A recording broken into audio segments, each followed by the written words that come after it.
हे भगवान, मैंने कौन से पाप किए हैं जो इस बंदर से मेरी शादी हो गई। अब मैं क्या करूं? कोई बताओ तो। क्या हुआ जब एक लड़की की शादी बंदर से हो गई? जी हां, आपने सही सुना। एक बेहद खूबसूरत और संस्कारी लड़की की शादी एक बंदर से हो गई। और उसके बाद उस बंदर के साथ जो हुआ, उसे देखकर पूरा गांव हैरान रह गया।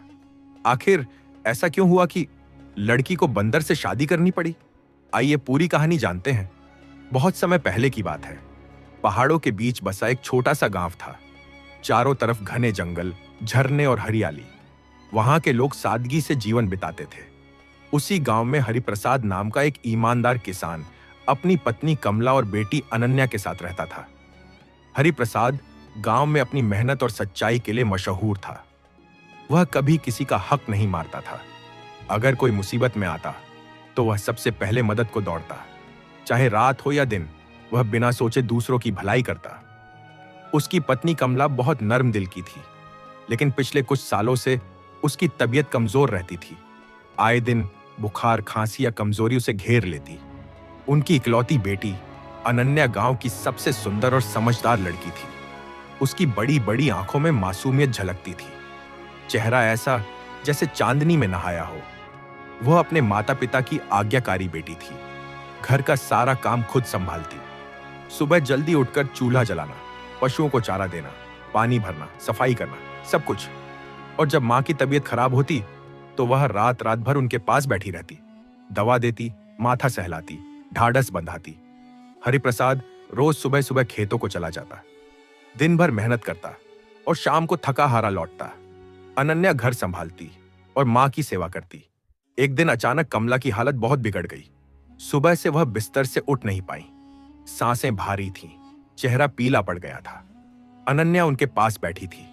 कमला ने बड़ी मुश्किल से आंखें खोली और अनन्या को पास बुलाया।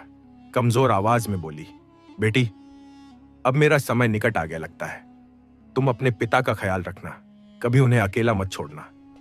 यह सुनकर अनन्या रो पड़ी। मां, आप ऐसा मत कहो, आपको कुछ नहीं होगा।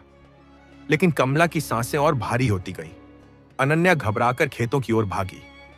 हरिप्रसाद को सारी बात बताई। दोनों दौड़ते हुए घर पहुंचे, लेकिन तब तक बहुत देर हो चुकी थी। कमला इस दुनिया से चली गई थी। अनन्या मां के शरीर से लिपटकर जोर जोर से रोने लगी। मां, आप मुझे छोड़कर मत जाओ। हरिप्रसाद भी चुपचाप आंसू बहाता रहा। उसका सहारा छिन गया था। घर में मातम छा गया। जो घर कभी कमला की हंसी और बातों से गूंजता था, अब सन्नाटे में डूब गया। दिन बीतते गए, लेकिन हरिप्रसाद का दर्द कम नहीं हुआ। वह खेतों में जाता, मेहनत करता, लेकिन मन कहीं और रहता। हर चीज उसे कमला की याद दिलाती। अनन्या भी अंदर से टूट चुकी थी, लेकिन पिता के सामने मजबूत बनती। वह खुद रोती, लेकिन पिता को ढांढस बंधाती। एक शाम हरिप्रसाद घर लौटा तो उसका चेहरा उदास था। अनन्या ने कहा, पापा, आप इतना काम मत करो, अपनी सेहत का ध्यान रखो। हरिप्रसाद ने भारी मन से कहा, बेटी, अगर मैं काम नहीं करूंगा तो घर कैसे चलेगा? तुम्हारी शादी कैसे होगी? अनन्या रो पड़ी। पापा, मैं शादी नहीं करूंगी। मैं आपको कभी अकेला नहीं छोड़ूंगी। हरिप्रसाद ने कहा, बेटी, हर लड़की को एक दिन अपना घर बसाना पड़ता है। कुछ दिन बाद एक शाम हरिप्रसाद जल्दी लौटा और उसके चेहरे पर मुस्कान थी। अनन्या ने पूछा, पापा, आज आप इतने खुश क्यों हैं? हरिप्रसाद ने कहा, बेटी, मैंने तुम्हारी शादी पास के बड़े गांव के जमींदार बलराम सिंह के बेटे अर्जुन से तय कर दी है। वह बहुत अच्छा लड़का है। अनन्या का दिल बैठ गया। उसने कहा, पापा, मैंने कहा था ना कि मैं शादी नहीं करना चाहती। लेकिन पिता की खुशी देखकर वह चुप हो गई। मां के जाने के बाद उसने उन्हें इतना खुश नहीं देखा था। शादी की तैयारियां शुरू हो गईं। शादी का दिन आया। अनन्या लाल जोड़े में दुल्हन बनकर बैठी थी। बेहद सुंदर लग रही थी, लेकिन आंखों में आंसू थे। बारात आई, ढोल नगाड़े गूंजे, रस्में शुरू हुई, 7 फेरे पूरे हुए। जैसे ही अनन्या ने अर्जुन के गले में वरमाला डाली, अचानक कुछ ऐसा हुआ कि सभी के होश उड़ गए। अर्जुन एक बंदर में बदल गया। लंबी पूंछ, भूरे बाल, तेज आंखें, वह पूरी तरह बंदर बन चुका था। बाराती, गांव वाले सब स्तब्ध रह गए। अफरा तफरी मच गई। कोई बोला, लड़की अभिशप्त है। कोई बोला, लड़के पर कोई जादू है। हरिप्रसाद सन्न रह गया। उसने अनन्या से कहा, बेटी, अब यही तुम्हारा पति है, तुम्हें इसी के साथ जाना होगा। अनन्या ने पिता की बात मानी। भारी मन से वह उस बंदर के साथ ससुराल चली गई। वहां पहुंचते ही भीड़ जमा हो गई। गांव की औरतें ताने मारने लगीं, देखो, दुल्हन का पति बंदर बन गया। अनन्या चुपचाप सब सुनती रही, आंसू पीती रही और अपने भाग्य को स्वीकार करती गई। ससुराल में कोई उसे अच्छी नजर से नहीं देखता था। सास ससुर उदास, घर की औरतें फुसफुसाती, ये बहू अभागन है। अनन्या को एक छोटे कमरे में ठहराया गया। उसके साथ वही बंदर था। पहली रात अनन्या ने उसे ध्यान से देखा। भूरे बाल, चमकती आंखें, उन आंखों में गहरी उदासी थी, जैसे कुछ कहना चाहता हो लेकिन बोल ना पाता हो। अनन्या का दिल पसीज गया। वह फर्श पर बैठी और धीरे से बोली, मुझे नहीं पता ये सब क्यों हुआ, लेकिन अब मैं तुम्हें कभी अकेला नहीं छोड़ूंगी। बंदर ने सिर्फ उसे देखा। उसकी आंखों में नमी दिखी। अनन्या ने उसे फल दिए और भगवान से प्रार्थना की। अगले दिन से अनन्या ने घर संभाल लिया। सुबह जल्दी उठती, झाड़ू पोछा, खाना बनाना, कपड़े धोना सब खुद करती। कोई उससे सीधे बात नहीं करता था, पीठ पीछे बातें होती। फिर भी अनन्या ने कभी शिकायत नहीं की। वह रात को बंदर से बातें करती, अपना दुख, अपनी उम्मीदें बताती। बंदर ध्यान से सुनता, कभी हाथ हिलाता जैसे जवाब दे रहा हो। समय बीतता गया। लोग अनन्या की मेहनत और धैर्य देखकर चुप होने लगे। 5 साल गुजर गए। अनन्या ने कभी अपने पति को उस रूप में भी ठुकराया नहीं।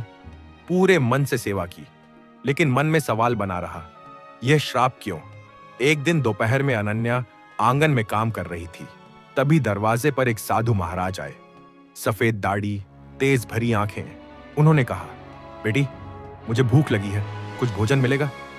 अनन्या ने तुरंत उन्हें अंदर बुलाया, आसन दिया और प्रेम से भरा सादा भोजन परोसा। साधु ने खाया और पूछा, बेटी, तुम्हारे पति कहाँ हैं?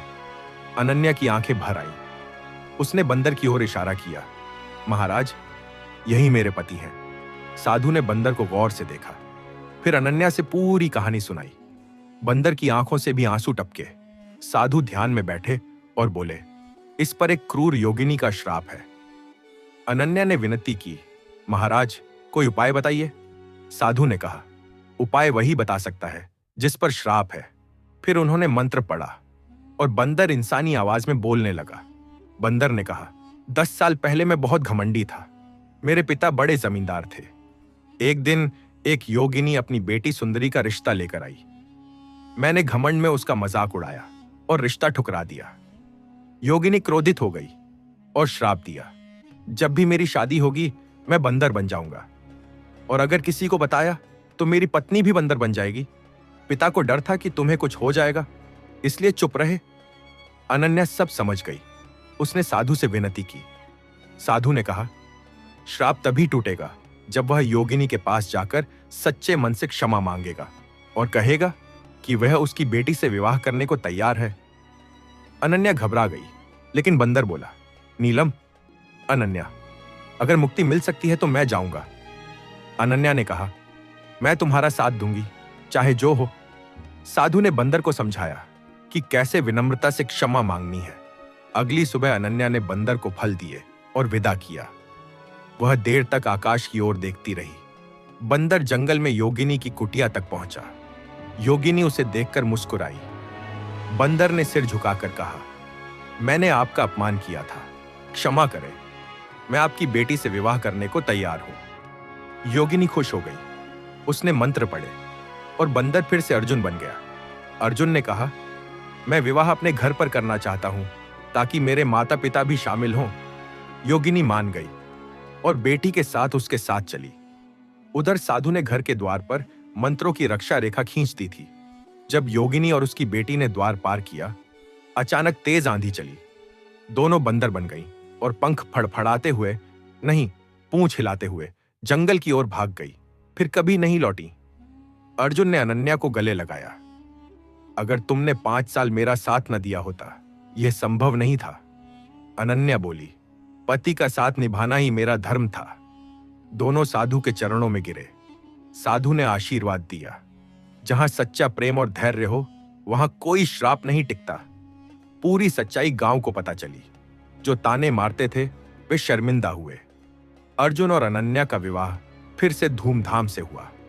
इस बार कोई श्राप नहीं, कोई भय नहीं। दोनों सुखी जीवन बिताने लगे। यह कहानी आज भी लोगों को बताती है कि सच्ची निष्ठा और प्रेम हर मुश्किल को हरा सकता है। अगर आपको यह कहानी प्रेरणादायक लगी है तो इसे अपने दोस्तों और परिवार के साथ शेयर जरूर करें और कमेंट्स में बताएं यह कहानी आपको कैसी लगी। अच्छी लगी है तो वीडियो को लाइक करना ना भूलें। अभी आप इस चैनल पर नए आए हैं तो आप इस चैनल को सब्सक्राइब जरूर कर लीजिए। आपको ऐसी वीडियो हर 2 दिन बाद देखने को मिलेगी। धन्यवाद।